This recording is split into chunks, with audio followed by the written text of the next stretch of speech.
Hello everyone, in this video we will just explain you VLookup function in Excel.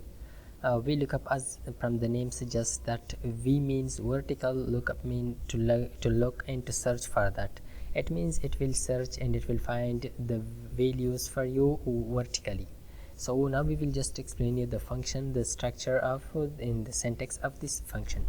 For example, you want to search based on ID, and you want to find the name based on that ID.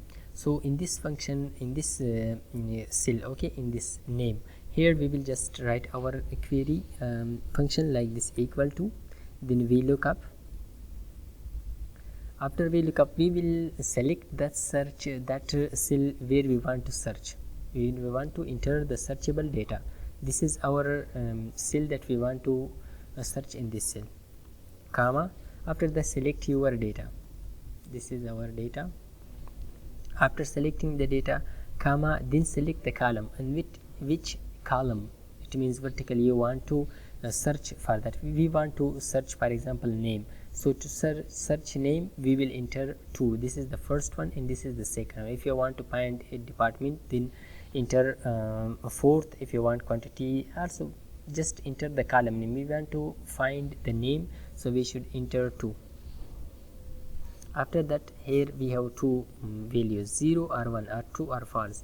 0 means exact match and 1 means approximately match. We will just enter 0 and close parenthesis, press enter. Right now we don't have anything in this ID field.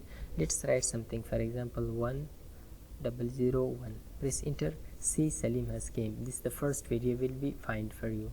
Let's enter another value, 2. See, Karim. Let's enter, for example 4.